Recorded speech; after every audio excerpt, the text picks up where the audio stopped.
We are live. All right, fire up here. All right, good morning, good afternoon, everybody. Welcome to what is this, episode 6, I think, of the upcoming retro podcast. I am one of the hosts, Video Game Votary, joined by my other co-hosts. Introduce yourselves. Go ahead, Hi, AK. I'm AK Games. I never know which way to go. Yeah, I think I should have just pointed it out in that direction. And who do we have? Who else do we have in the building besides BlakRanger hip hopping in a second? Mr. Uh, RectWizard. yeah, I'm RectWizard. And yeah, I retro YouTuber, content creator, TikToker, all that good stuff. So yeah, that's me. Welcome in, everybody. Yes, welcome to the podcast. So we got a not interesting episode, but kind of like a bittersweet episode. Uh this past week we had some shutting downs of some things that were pretty big in the gaming community for quite some time. We had the closing of the Xbox 360 store, and we also had the closing down of Game Informer magazine, which I think has been in rotation for like over 30 years. So that's definitely a pillar. GameStop bought them. I don't know how long ago it was, but um they tried to keep it going. And a lot of like physical magazines have just been going, strictly to online reading and things like that. So start off with AK Games, just to hear your thoughts. Let's talk about the 360 store closing first. Yeah, to be honest, I never really was a big 360 fan. I know it's a good console, but I just never got it. I had the original Xbox, but it's sad. I think it was a favorite for a lot of people. So I think it's just a sign of the times. I think all consoles, eventually come to this phase. I know I've been seeing it happen multiple times with like PlayStation and their stuff and stuff like that. And it's like, it's sad, but they do have to, move on and put their energy towards newer things, unfortunately. There's still ways to, get Xbox 360 games. It's just probably going to be not as easy as, just going on there and grabbing them. You're just going to have to find them now. Exactly. Totally agree with that. Yeah. Mr. Rec Wizard, what are your thoughts? You're a big Xbox fan? Oh, yeah. Here, boom, baby.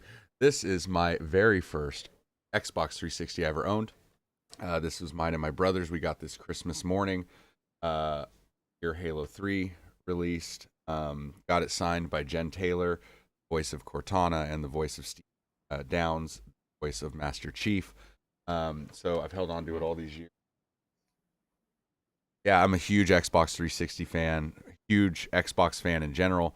Have been since the original, and yeah, it's definitely sad to see the store close down. I get it. It's been almost 20 years. It's been 19 years since the store opened. And it's gonna happen, right? The PS3 will be shortly right behind it because they were gonna close the PS3 store over a year ago, and Right. they got a lot of backlash for that, and a lot of people were like not wanting that to happen, so they changed their minds. But it's gonna happen. They're not gonna keep the PlayStation 3 store open forever, and so the 360. Things like this are gonna happen. It's gonna happen to the PS4 one day. It's gonna happen to the Xbox One day. Well, maybe not the Xbox One. It's all one ecosystem. Um, but it is sad, man, because I just have so many fond memories of the Xbox 360 with my little brother, playing Call of Duty, Halo 3. The first time I played, Oblivion and Skyrim were on the Xbox 360, and favorite franchise of all time. Fable, Gears of War, like, dude, so many good memories.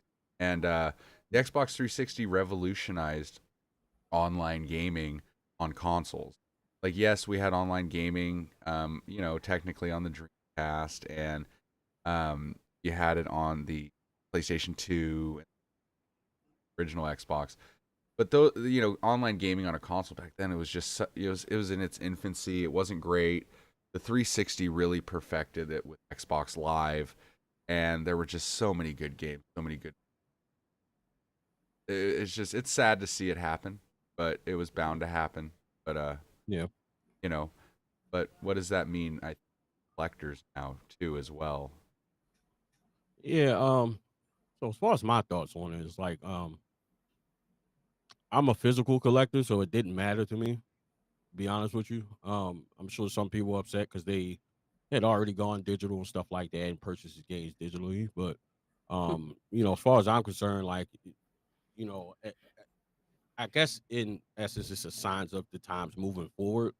But I mean, it's been like 20 years, so it's been around for a long time. It's just I don't think it's a big of deal as like Game Informer closing down just because like Xbox 360 is still around. It's not like gone.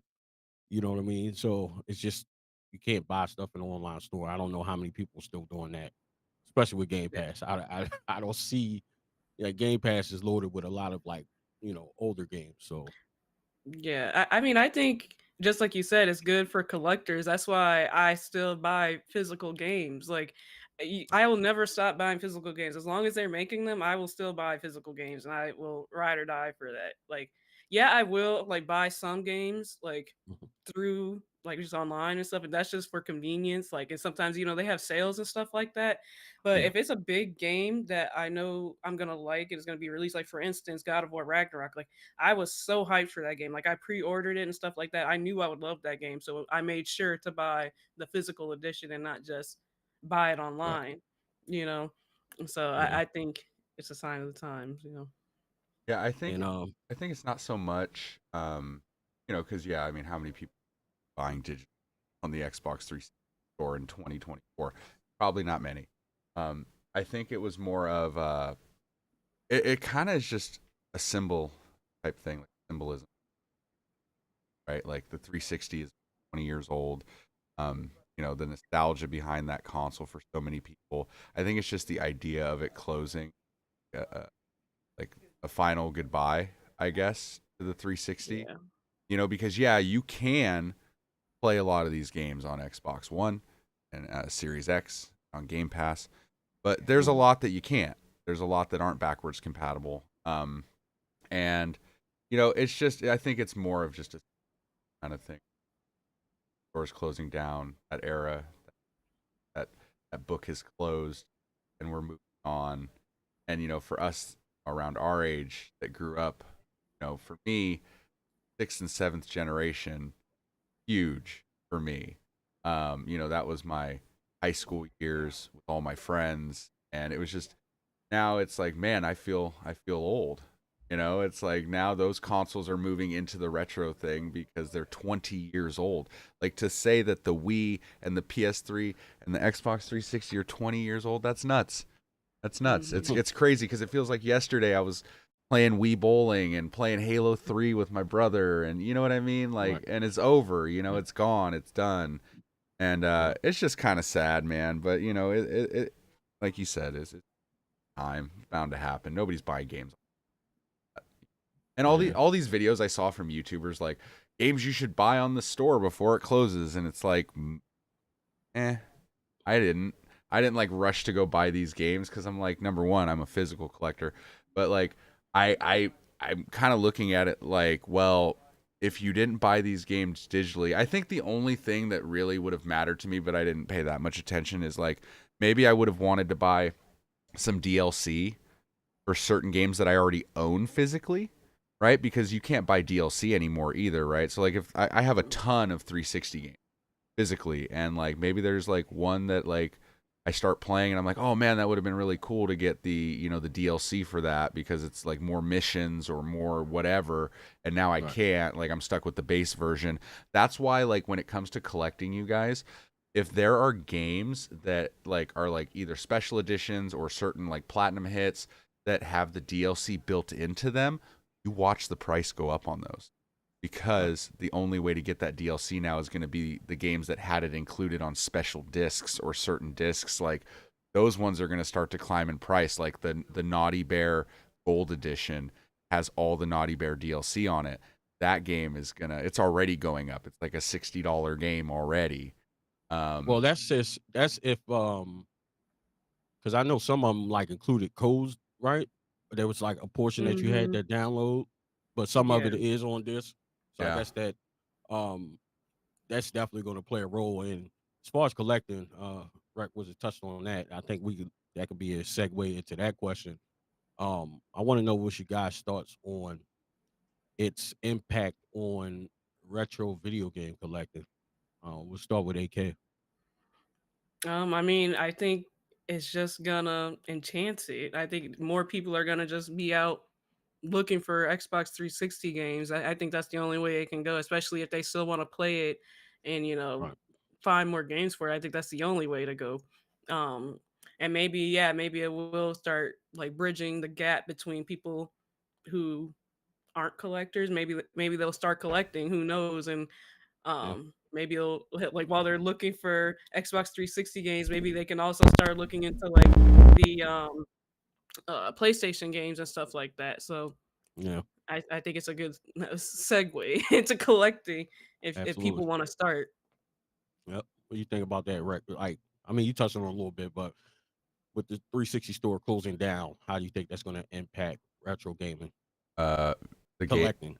The games are going to go up in price. They already started, but it's going to do what I think the PlayStation 3 did when everybody thought the store was closing.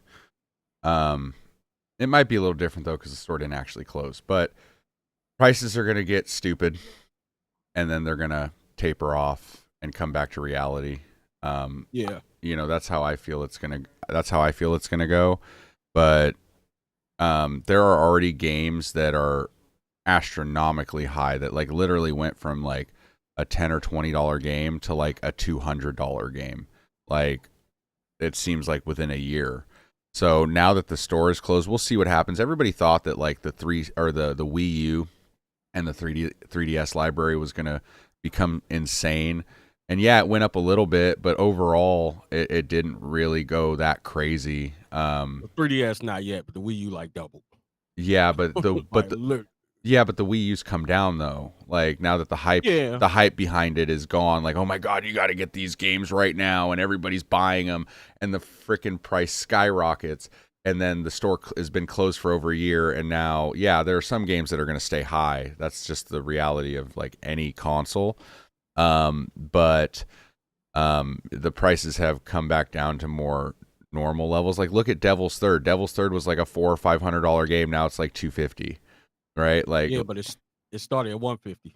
right, but still, like overall, like the whole collection has come down. Like, I don't know. The market's gonna fluctuate. It just all depends. But I do think that there are certain games people should keep an eye on, for sure. I mean, if you're a collector, it's always a good rule of thumb to keep an eye on horror games and RPGs that were on the console, especially because the 360 wasn't necessarily known for its RPGs because, the Xbox has never really been known for their RPGs.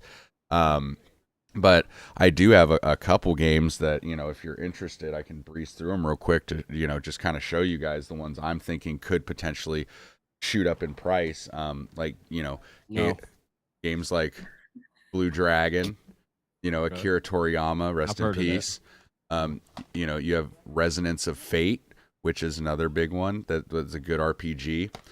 This one is such an underrated RPG right here that was created by some of the members who made Final Fantasy, but it was made from Microsoft Game Studios. So this is a Microsoft game. You can only get this on Xbox, which is Lost Odyssey. Alice Madness Returns, like that game's gonna get pricey. Naughty Bear is gonna get pricey.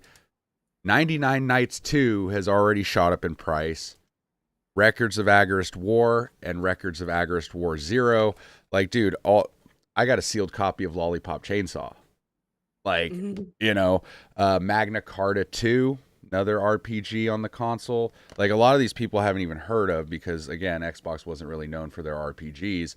And then Enchanted Arms.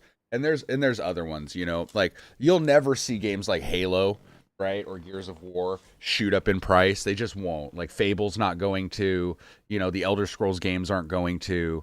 But like random obscure horror games and RPGs, if you're a collector, always keep an eye out for those. Like, just my opinion. I think that is definitely something to look out for. Or games that include the DLC. Mhm. All right. Yeah. Um. So with that being said, I do have a question.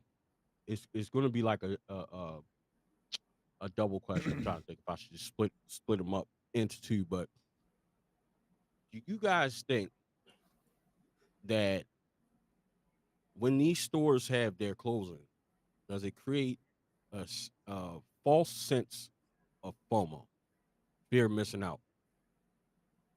When the stores close, it creates When FOMO. when Oh any of the yeah. digital store closes, Oh like yeah. I'll give my opinion first before I pass it off to y'all. I definitely think it's completely false. I don't know why people think like, oh, I gotta get it now, unless it's like super rare. I don't know if it's anything on 360 that's like, and correct me if I'm wrong, if there's anything that's not obtainable. That or the PS3. Like I don't know, like if there's some games that are like extremely difficult to find. Like not saying it's not available. Yes, it may be expensive, but I'm talking about like almost like Kuon level. You can't really find it like that. You just see a, a few on hand, not even on hand, but wherever. And also, I think it depends on location too, because some people aren't they don't have a lot of like retro store, mom and pop stores and stuff like that in their area where they can actually buy retro. So I think that plays a role. But I also feel like I don't know why people just go into this complete panic because what I realized too is a lot of online stores, they do have sales, but you're not gonna get a better sale than what you're gonna find at GameStop or if you go to like a flea market or something like that. Like, so I just think people just kind of, overdo it and think like, yeah, I mean, I guess for certain people it is a possibility that you may never see it again, you know, Mhm. but I don't know. What do you think, AK? I mean, I definitely think it gets people to want to take action.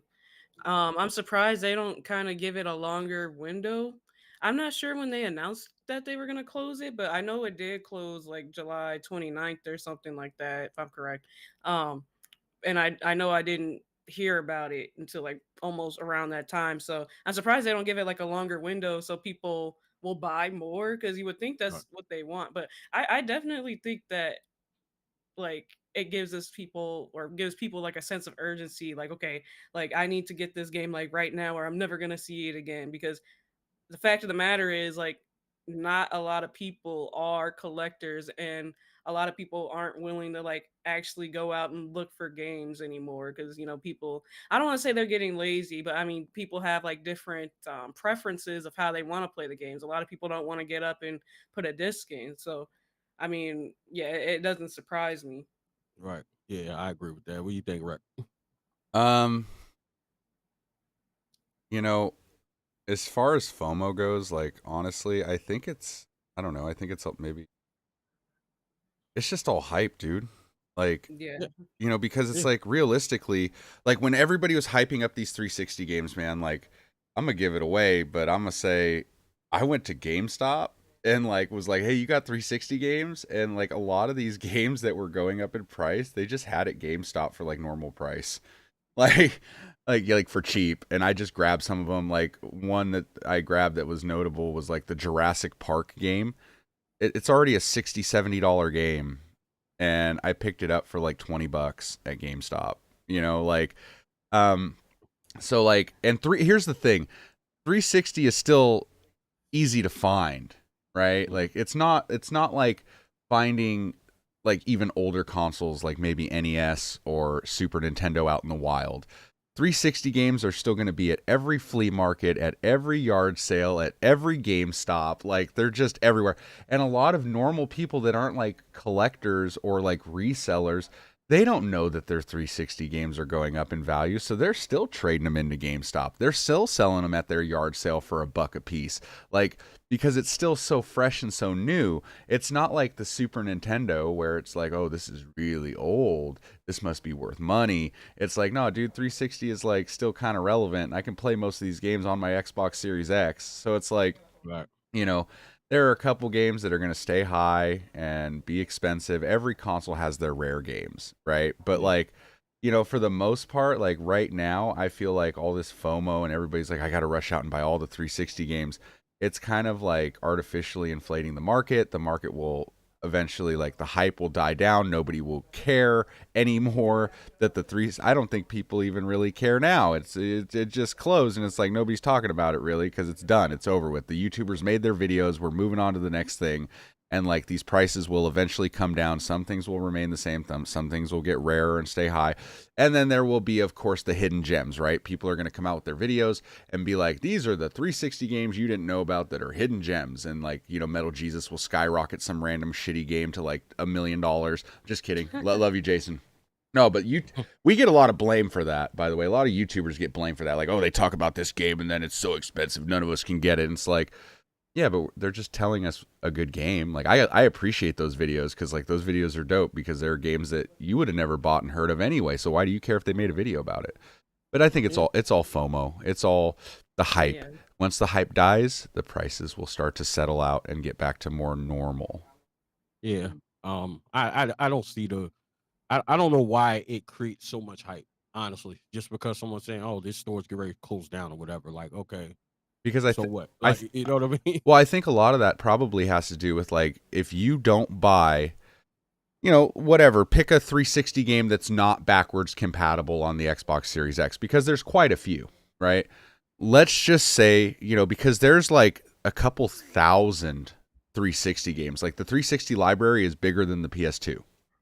So like let's just say, you know, there's only like correct me if I'm wrong in chat or whoever, but I believe there's only about 400 games that are backwards compatible.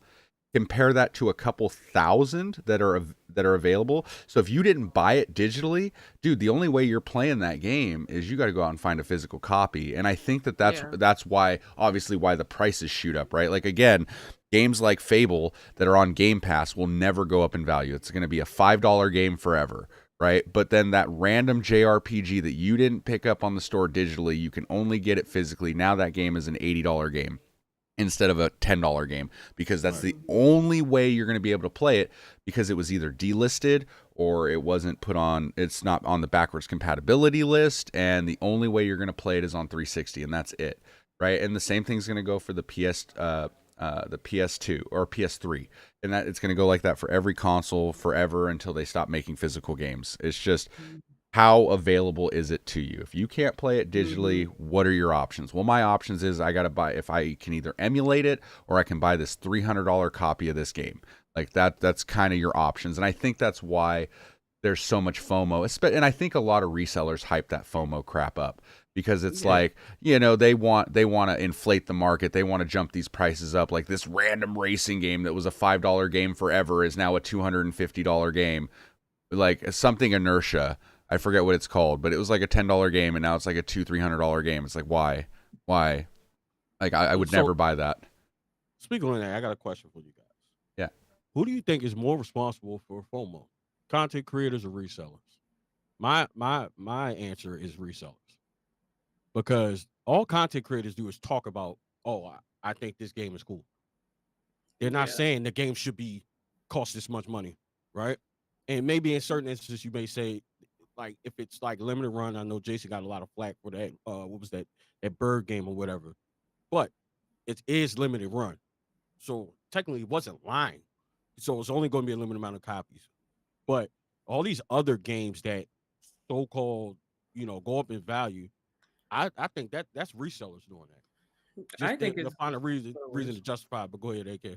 Yeah, I think it's the sellers as well. Because I mean, content creators are just gonna find something to talk about. I think that's just part of them finding something to talk about.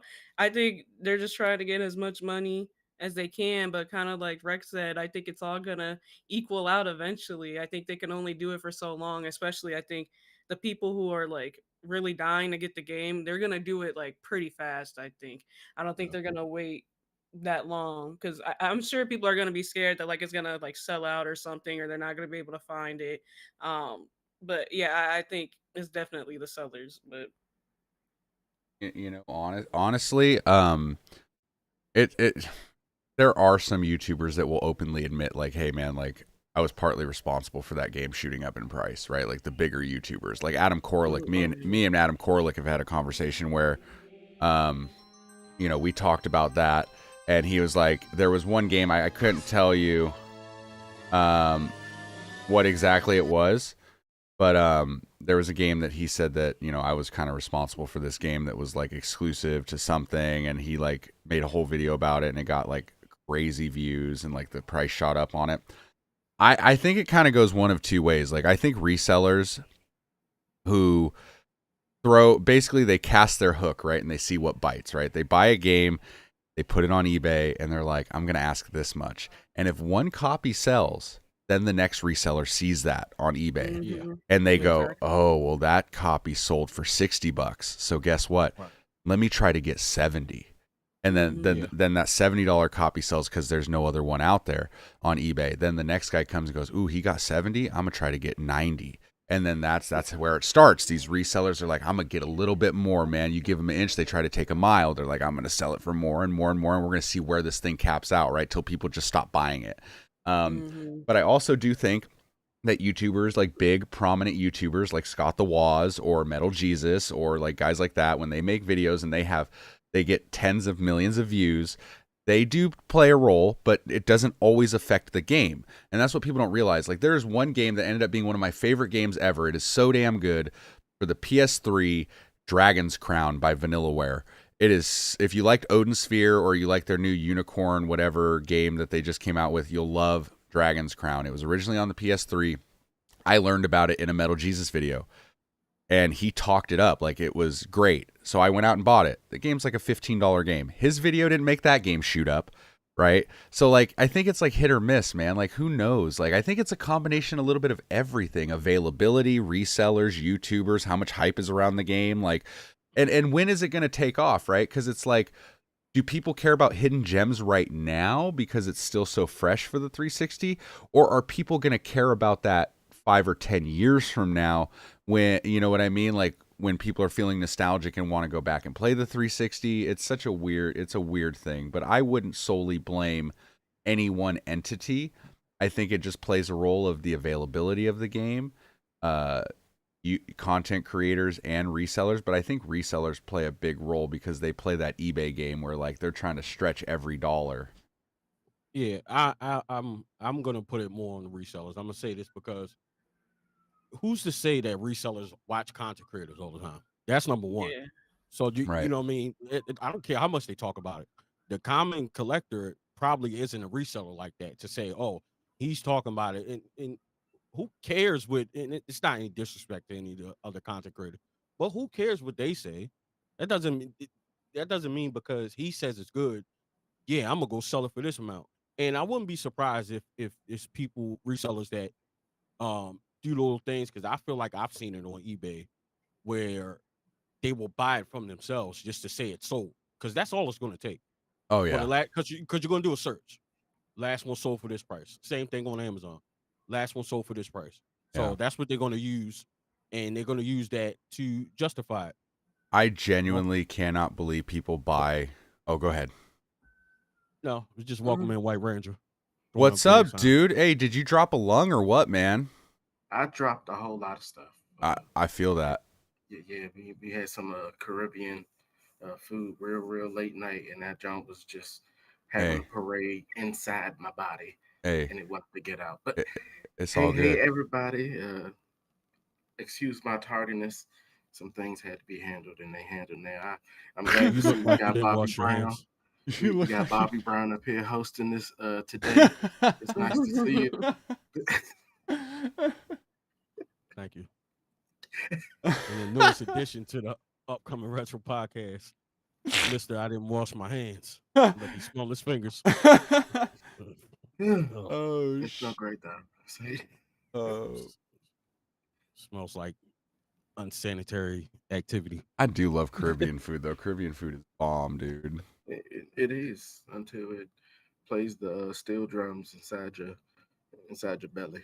But Yeah. it's all good. It's all good. So BlakRanger just joined us. Did you catch any of the conversation prior to? Yeah, were you at least watching this on the toilet? I'm just wondering, like, you know. No, because I didn't have my phone with YouTube on it in the bathroom. Do you have another phone with YouTube on it? Like, you got? I have multiple phones, but I don't have the app on.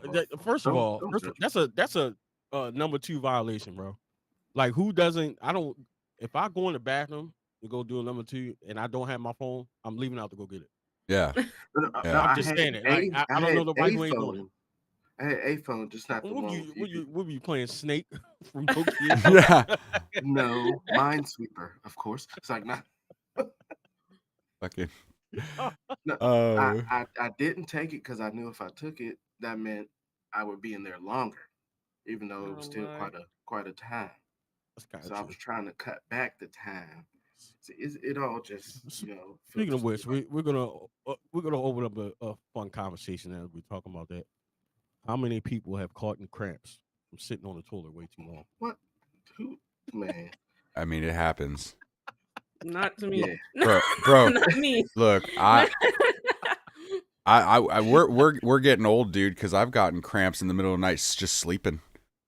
Yeah, Fucking fall out of bed and shit. I can't get up. You know, I need life alert and shit. Like, I almost caught a cramp right now just because y'all talking about it. My body felt that you were saying that. My shin literally just tightened up for no reason.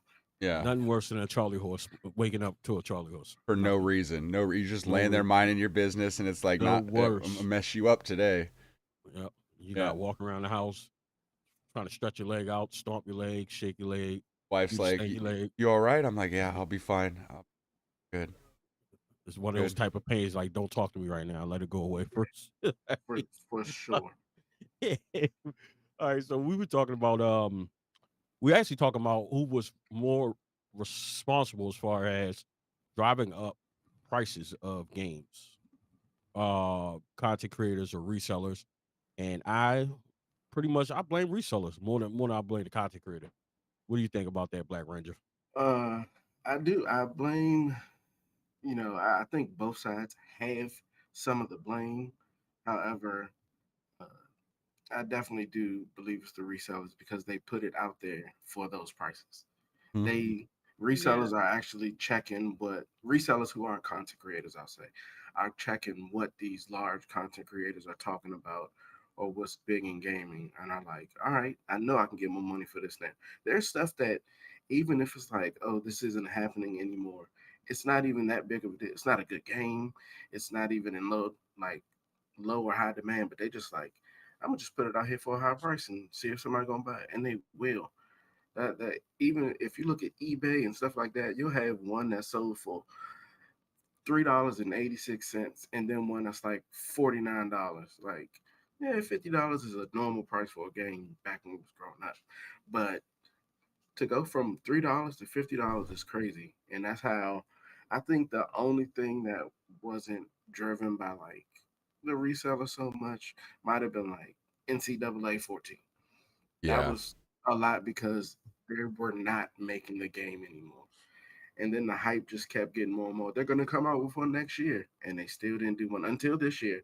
Like, And have you seen the price of that, dude? It tanked. Yes, Tanked. so it's a I seen regular one game.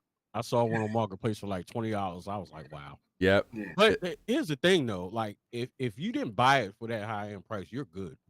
Hey, I'll tell you what, speaking of that, like when games come back out and I want to know how you guys feel about that as collectors. Like, this is a good topic that totally relates. But like, how do you feel about having an expensive or rare item in your collection, whether it's a game or a collectible or an amiibo even, like whatever it is, right? And you're like I got this game, it's a jewel in my collection, I love this thing. And then one of these companies, they come out and they remake it and the price goes fucking down, dude. Like, how do you feel about that? Because it bothers me. I'm not going to lie to you. I am a big amiibo collector, specifically the Legend of Zelda amiibos, and I have every one, all like 29 of them. And I bought them when they came out, right? Now, if you notice, if you go to GameStop or Target, they are slowly reprinting after all these years all of the Zelda and Mario amiibos that have not been available for years, and you look at all the Zelda amiibos and they're tanking in price because now you can get them all again and they're all reprints. And or like oh my goodness, the YouTube channel, God, I love them, Jen and Scott, the Canadians, Friends with Mort. Anyway, they made Oh my god. Retro Rivals. Yes, Retro Rivals. I'm just like, it's early, guys. I just drew a blank. I love them. I've done a video with them. They're great. And they had made a comment talking about like hot takes, and they had said one of their hot takes was, I want them to remake and remaster and put out every single game. And the 2 games that they specifically mentioned, and my heart sank, they were like, because Jen loves horror games, she's like, I want them to remake and remaster Kuon and Rule of Rose. And I'm like, no, you don't. I don't, because I just spent $1,000 on Kuon. And if some company like Limited Run releases that game, it will tank the value of that game. Like, please stay away from that one. So how do you feel about that as a collector? Only reason, first, I wouldn't care. Right? The only way I would care is if I bought it for a certain price, right? If I didn't, I bought, because I'm that type of collector. I don't plan on selling any of my stuff, so it's here. It ain't going anywhere. Now, in your case, you spent that. Yeah, I might feel some type of way, but that that kind of comes with the game. It does, like because you never know. You have nobody in their wildest dreams, for one, thought college football was coming back because of EA Sports having a license rights to pretty much football to begin with, and then with the whole thing with the college players and stuff like that. I forgot what they call that system that they didn't pay through now, but like nobody saw that coming. So right. You really can't predict it. So that's kind of come with part of the game, and it's like, okay, well that sucks. You know what I'm saying? That's all you can't do, because even some of my Wii titles dropped in price, but it's just kind of like, I don't think about it. The way I view things is with anything in life.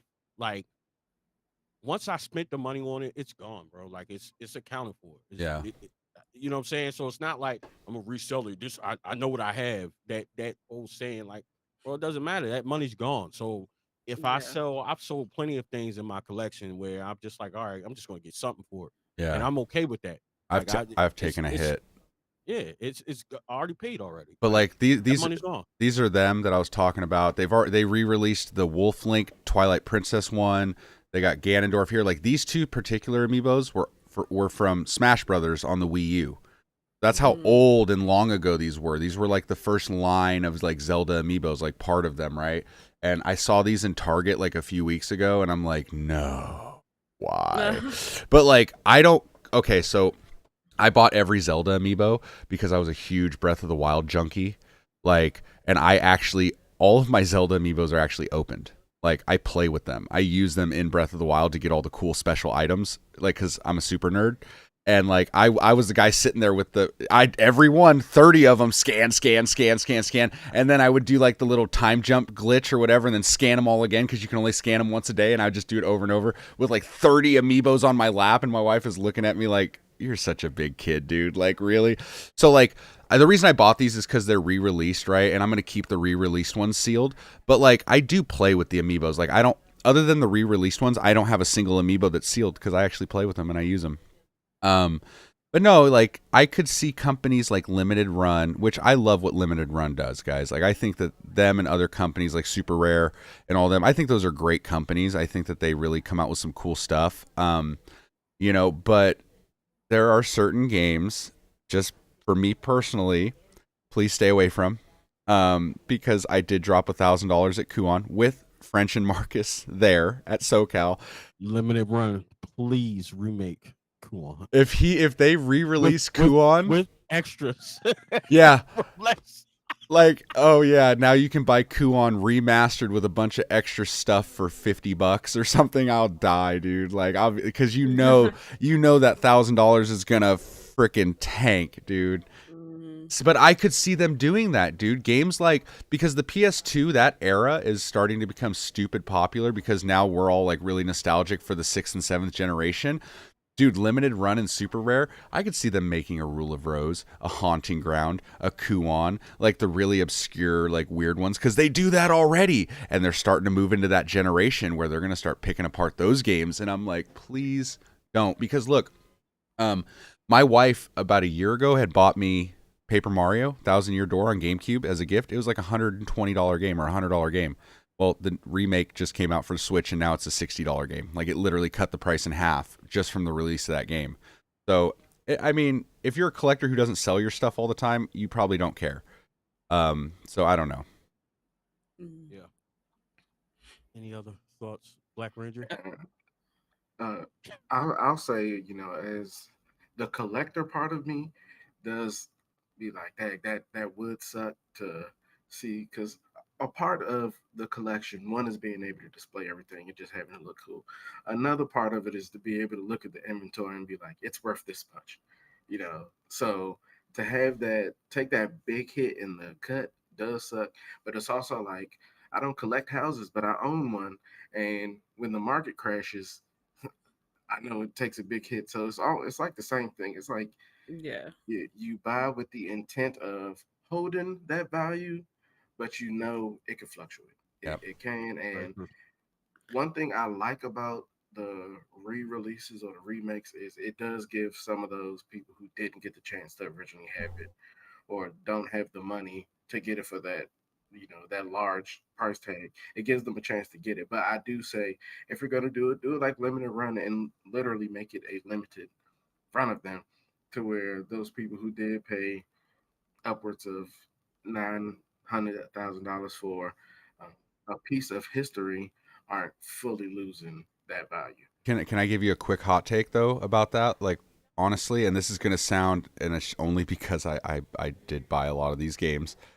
I Some games are just gonna be expensive, and some games are just unobtainable to people. And I'm sorry for your loss, but if you don't want to spend $1,000, then don't spend $1,000. You're just not gonna play it or emulate it. Like, don't ruin it for collectors that did spend that much money. Like, I'm sorry, bro. Like, I know that sounds salty as hell, and it is, but like, I'm sorry. There's tens of thousands of games in this world. If you don't get to play Kuon, I'm sorry for your loss. Like, I'm sorry. Like, just emulate it. I don't know what to tell you. Like, there are just some games that are going to be expensive. That is the way it goes in the market. Like, I don't expect every game to be a $10 game for people to be able to afford. Like, that takes the fun out of collecting for me. I like the rare, expensive stuff. And I kind of agree. Thank you. No, I do agree, like, a bit, but I mean, I think you buy stuff kind of though with the intent of knowing that it could go up and down. I think that's with anything, but there are some things where it's like, why are you re-releasing it? And if they are gonna re-release it, add something to it. At least that's my opinion. I think if they're gonna re-release it, add something to it to make it worth the re-release. Like, don't just re-release it and it's not any better than like the original one. I think if they're gonna re-release it, add something or like give us something. I always just think of the definitive edition because that was such like so hyped up for it to be so bad. I know I bring it up so much, but Wait, it's like which game? Which game? the GTA definitive edition. Oh, it was thing. I so know I brought bad. it up before. It was so And it's like, bad. why did they re-release it? It doesn't make any sense. They did fix it. They fixed it. Barely. Well, I think they fixed the glitches, but I think it was still ugly. Yeah. It was still ugly. It was weird looking. That's the good thing about some of the stuff like the patches. So not necessarily digital games, but the fact that they can be corrected, with the help of online. Like, I can appreciate that. Like with Cyberpunk, I'm sure people were pissed because didn't they give money back to people for that game? Yes, because when the game was released, the PlayStation 4 version was unplayable. It was so buggy and glitchy and ran like garbage that a lot of people got their money back on that one. It ran okay on the like PS5, and it ran okay, on PC. Like if you had a really beefy PC, but it was still buggy and glitchy as hell. So if you wanted your money back, they were giving people refunds until, if you were unhappy with the game, which a lot of people were. Yeah. So I mean, that's cool. Like, but because your hot takes have sucked every episode by now, Yes, I understand that they remake Kuon. You know what? I hope your weak collection falls down and you have to reorganize all of them. They're not in alphabetical order. I don't care. Look, let me give you an example, Marcus, and I know you don't agree with me and AK, but what I'm gonna say is this. And I'm sorry, people in chat, but like what I was saying, there are certain things in gaming that are just going to be rare and expensive, and if it's unobtainable to you to play physically, I'm sorry. I would love to own a Nintendo NWC cart, but just because I would love to own it doesn't mean that I think it should be a $10 game either. It's like an $80,000 cartridge. It's not for sale. It's not for sale. There was one just sold recently. Yeah, but what I mean is, it wasn't like, it wasn't an Okay. opportunity for people to Okay, I'm not an NES guy, let's but say stadium events. okay. That's fair. And that's okay. It's a $30,000 game that me as a rational adult have come to terms with being okay never owning a physical copy. I will get over it. And the people that do own it, good for you. And I'm not going to sit here and cry and whine about, oh, well, games are so expensive and I'll never be able to play it physically. Emulate the thing. Or just buy Track Meet or whatever the hell it's called because it was a re-release. I'm sorry, man. Like, I don't feel like collectors, because when you're a collector of something, it doesn't have to be video games. It could be a comic book. Like, I'm sorry. Like, what if there's a really, like, Spider-Man issue #1 and somebody comes and cries like, well, I wish I could own that game for $10. Like, it's not fair, right? Like, okay, well, you should have bought it. Go buy it. Like, that doesn't mean that as a collector, something you're passionate about and you take pride in the value of your collection, you shouldn't tank the value of my stuff that I either worked hard for or paid for or was there at the beginning to get because you want to own it. Like, I'm sorry, I'll never own a Spider-Man issue 1. And I'm okay with that. Like, if I want it, I'll go save and I'll buy it. Like, but that doesn't mean you should tank the value and tank the market so that everybody can afford it. Like, I just don't agree with that. Like, if you wanted Kuon, you should have bought Kuon or shell out the $1,000. I'm sorry. And I'm saying that because I did shell out $1,000. I also did trades for $700 Rule of Rose and $400 frickin' Blood Will Tell and $400 Haunting Ground and $300 Futurama because I'm a collector and that's what I'm passionate about. And if you tank my games to $10 a piece just because you feel like left out, I'm sorry, there's no participation trophy in this for you today. I'm sorry, I just don't have any sympathy. That's the part of collecting and being a hobbyist. Some things are just expensive. And like, that's what we strive for as collectors, is to have the stuff we really want. And like, I'm tired of people like, well, I feel left out. I'm never going to be able to afford it. Emulate it. Emulation's free. If all you care about is playing it, then just emulate it. You can emulate the hell out of Kuon. Trust me, I've done it. You could do it all day long. There's definitely ways. So like, if that's all you care about is playing it, that's fine, dude. Like, I want people to play these games, but do I feel like you should tank the value of my collection because you want to own it physically? How much is that game worth? I don't know, but it just says tank. That's all I'm trying to convey. It looks like an obscure random game that would be expensive on the Wii U. Tank. Tank the value. Poor little tank. All right, so speaking of which, I just wanted to pick on RectWizard there. Let's get into one of the funner parts of the podcast, show and tell. Hell yeah. Everyone bring their items to show and tell. I gotta run and get one. I kind of forget. I wasn't on last week, so like I'm like have old man brain where I'm like, did I show this off already at the last one I was on? Like, I was just trying to remember what the heck but yeah, I got my stuff.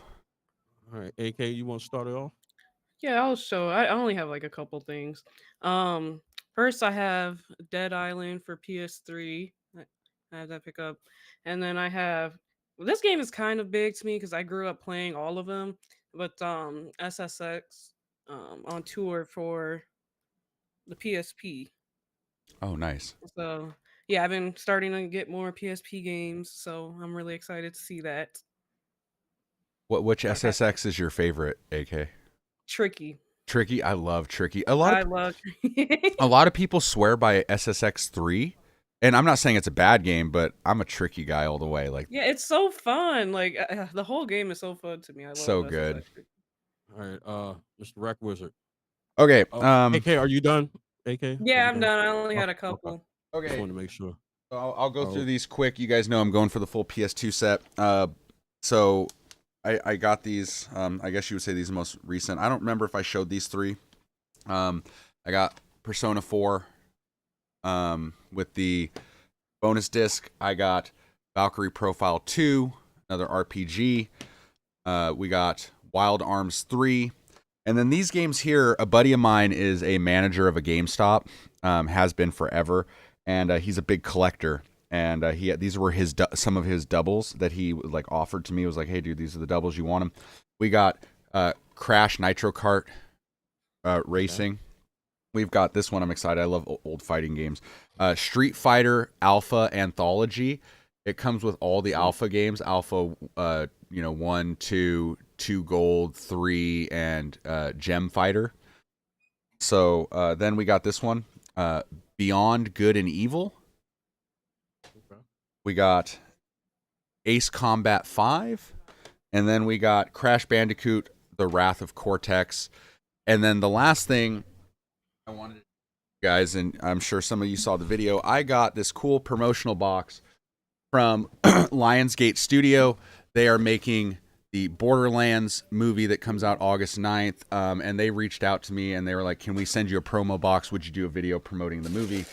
And I thought that was really cool. I had no idea that they would reach out to me. Like, that was really dope. So it came with this cool Borderlands hat. We got some free movie tickets for me and my wife to go see the movie. We got this cool promotional pin. Then we got a Claptrap keychain.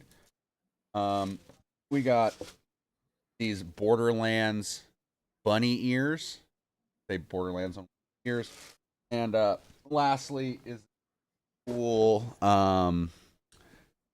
tie-dye Borderlands shirt. So yeah, no, that was really dope, dude. Like that they sent me that made me really happy. So yeah, but those are all my pickups for the week. I didn't even know that there was going to be a Borderlands movie just because I don't watch a whole bunch of TV and stuff, and it's one that I just flew under my radar. But when they sent that to me, I watched the trailer and I'm like super stoked for it because I like a lot of the actors and actresses that are in the movie. So really excited to go see that movie with my wife and have a little date day. Compliments of Lionsgate Studio, which is pretty dope to me. Like, I thought that was so good. That's never happened to me, dude. Like, kind of like you with Nintendo, like Lionsgate Studio reached out to me and wanted me to promote this. Like, just like Nintendo was like, "Hey, here's a game. We want you to promote our game." Like, that's dope, dude. Like, as creators like us, like starting from the bottom and trying to build something here, when companies like that reach out to you and they're like, "Hey, here's free stuff. Will you promote us?" I'm like, that's really that's cool to us. Like, hell yeah, I will. Like, what are you gonna say? No, Nintendo, like, take your game back? Like, dude, that's dope. Like, I'm sorry. Awesome. Like, no, I already bought it physically. I'm good. Like, no, dude, like, this is dope. Like, I'm sorry. And by the way, like, I watched your video. Congratulations again, by the way, for that, because I know how much that means to you. You know what I mean? Like, that's a big thing. Like, when Nintendo reaches out to you, because I had comments when I made the Borderlands video. They were like, "Oh, well, where did you sign up to get that stuff?" I'm like, I didn't. They reached out to me. And I'm like, you know, like, it feels good as a creator. It feels like the work that you guys put in, it matters. It means something when a company is like, "Hey, promote my controller, do a review on my game," like whatever it is. It's like, it's kind of like why we do this, right? Like, for like some type of recognition, and because we love it, you know, for our audience, our viewers, and to get some type of, like, you know, perks to it, right? Like, you know, getting the free stuff to review and you know. So I just wanted to share that because that was like really cool that they sent me that, and I thought it was just neat. Yeah, that was awesome. BlakRanger, gonna show off your Door to Explorer headphones? They're not Door the Explorer. I forgot the name of the movie, but it's. Oh, that looked like. Oh, Encanto. Oh, Encanto, yeah, Encanto. I love that movie, dude. We don't talk about Bruno, bro. That's my favorite. I'm not gonna lie. I still haven't watched the full movie. Don't judge me. Mainly because I'm watching them by myself because my daughter doesn't pay attention to any of this stuff yet. But you know, I've seen all the rest of them. So, but as far as my pickups, I have this large stack of stuff right here, and it's all from the wonderful Video Games Monthly, which you can see in my video from last week. But as far as some of the more notable ones, we as far saw as it already. you watch your dirty mouth. It's like, but as far as some of the more notable ones, or in terms of value, got WCW Backstage Assault, which isn't really that great of a wrestling game, even though the N64 has the greatest wrestling games ever. WCW Nitro, which is a little more decent, and surprising the amount of value for the NBA Hang Time. Paul. You know, I was surprised when I saw how much that was worth, but got the that David Robinson on the cover? yeah, The it's like Admiral. The Admiral. yeah. And then for Mike's favorite system, Okay. as far as more notable one, The we've got a Dreamcast. complete copy of Rippin' Riders for the Sega Dreamcast. You knew it. You already knew. And just Don't going get me along with started. the NCAA, we've got NFL 2K1. Goat. Some of the greatest Goat. sports games Goat. were the 2K series of all of them. NBA, NFL, all that, they were dope. And then surprising in value, I pretty much have this for every console at this point. Namco Museum. I It's definitely on didn't everything. know. I didn't know this one was actually worth more than like $5, but it's worth almost like $16, $17, which is kind of surprising. But yeah, Namco Museum, because for every other system, it's like $5. So yeah, that's all. But you can see the rest of that whole stack because it's 4 months worth of video games monthly, my bad, in one video. Now, I will say I do own one Dreamcast game. And the reason I own it, it's got you were showing sports games. My favorite athlete of all time on this planet. I will buy every copy and version of this game because my boy Allen Iverson is on the cover and was the face of NBA 2K for years, and he is the greatest ever. There's a reason why his name is the answer. He is my idol. I love this dude. So we ain't even doing hot takes because that was a hot take. Allen, you okay this morning? Wait, hold on, dude. Right? Who's bet? Right? Who you like more than Are Iverson? Okay? Who do you like more than Iverson? Let me hear it. That's why you glitching. That's why you glitching. Talking Bro, don't hate on AI. Don't you start on Philly, bro. We had part of this conversation in the parking garage. So you know who he likes. Yeah, I know. Yes, we did. We did have that talk like out in the parking lot drinking. That was full of hot take. That whole conversation. Oh yeah. Whole conversation was hot take. Oh man. All right, so I guess it's my turn to pick up. So firstly, I want to show my Nintendo World Championship NES edition. Wait, blow yourself up. Blow yourself up so we can see. No, you know what I mean? Like make your screen bigger so we can see. I know. All right, so this is my sealed copy of NES World Championships, and Nintendo sent me the digital copy. Shout out to Nintendo. Thank you. Goats. Then this came in. Get platinum points. This is now sold out. So this is special. Nintendo World Championship NES edition you had to use platinum points on your Nintendo account to get these, and now they're sold out. So those are going to be worth money. Yeah, I am not wearing this ever again. I'm probably gonna put it in this bag. Actually, as soon as it's sold out, I saw it online for $140. Yeah, it's gonna be. That's worth true though. It was already. They're already selling for like $100 something. I got this in a couple weeks ago. I don't think I showed it. I ordered this actually from Limited Run a few months ago. Rocket Knight Adventures Respark. I haven't even opened it yet, but I was excited to get this. I think I got 3 games on there, and this is a fantastic game that was on the Genesis. I believe they were Sega titles, so I'm super excited to have this. This game is super fun. I did play that, and last but not least, my I want to show tell is my tattoo. Oh, See that? Mario. It's in black and gray because I'm black and the color's not gonna look great, but hope y'all can see that. So yeah, that's my show and tell. I'm branded for life. Nintendo. So yeah, those are my pickups from this week. So hey, can I say something, dude? I hope that in 5 or 10 years, Nintendo re-releases that hat so yours ain't worth anything. No, I'm just kidding. I didn't pay for it, so I don't care. That'll still be the original. Like Nintendo just holds weight like that, son. So. Yeah. So, do we want to give hot takes real quick? Hot take of the week. Hot take of the week. You know what? From now on, after this episode, moving forward, chat, we are doing hot takes at the beginning of the episode. I don't like ending the episode on a bad note. Yeah, but you don't want to. But here's the thing: you don't want to. Already started it. You don't want to start it off on a bad note because if you start the podcast on a bad note, people just leave. So you want to keep them in the chair till the end and then hit them. I guess you got a point there. I'll go last. You guys go ahead and go. Okay. Fritz, you got one? Yeah, I say this all the time, but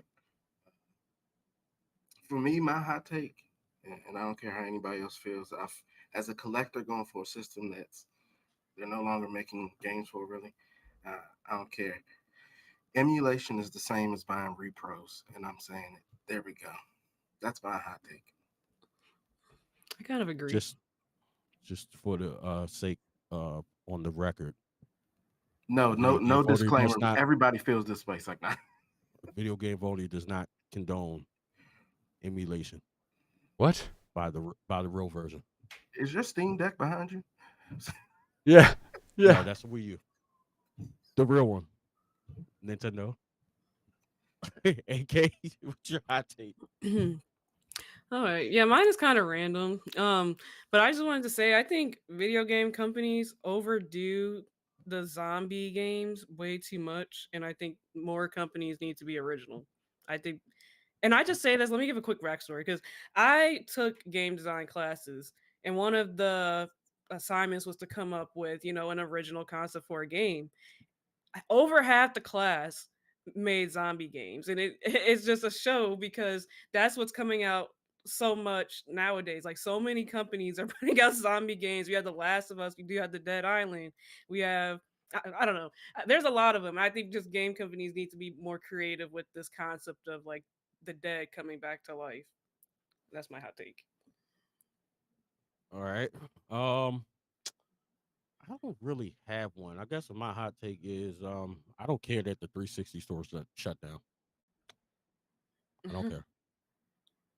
For me, honestly, dude, I thought like the only reason why like I cared a little bit was not because like, oh my god, I need to buy digital games. It was like, damn, dude, I want to go through real quick and try to snatch up the ones I actually want to play before they get too expensive and like I missed the train, you know what I mean? Like there's certain ones like I really wanted like to just actually play a lot of the RPGs, but all right, I'm going to kind of piggyback off of AK's hot take because this was one that I've been thinking about a lot lately because I'm a big horror game fan, but like I grew up, in the era of like, traditional survival horror games of like the Resident Evils, the Silent Hills, the Clock Towers, Fatal Frames, right? I am so tired of the modern day horror game being first person jump scares. Like that's all it is. Like take me back to the era of like third person, really good story, really good environments. Like another hot take real quick that piggybacks on that. I am not a big fan of the first person Resident Evil games 7 and 8. Because to me, it feels like you're playing a game like Outlast or something, or Amnesia or whatever. It's not a Resident Evil game. Like they're good games, they're fun in their own right, but just call them something else. Like survival horror to me are the Silent Hills, the original Resident Evils, the Fatal Frames, the Clock Towers, and like if anybody ever if you like that genre of games and you ever want to play a new modern game that pays homage to that. Check out Tormented Souls on the PS4 and the Nintendo Switch because that brings back the tank controls, the weird camera angles, great story, super beautiful game to look at, and you can play it on PS5 because they are releasing Tormented Souls 2 this year, I believe in September or October.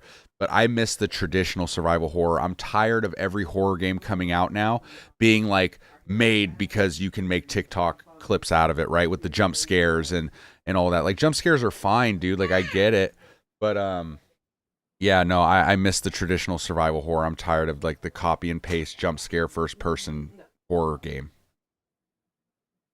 All right, so we are at our hour mark, so we are going to end today's episode. It's a great episode.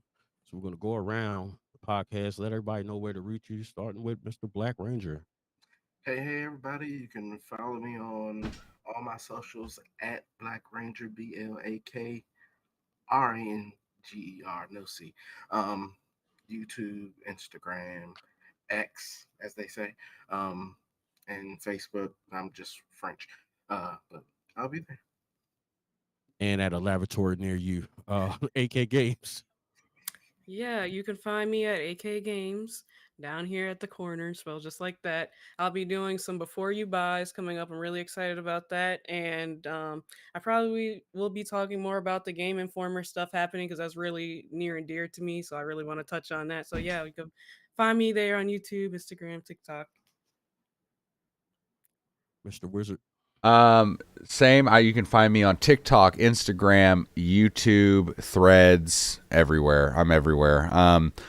I have some ideas for videos for the PlayStation 2 Pursuit series that I'm doing, going for the full set.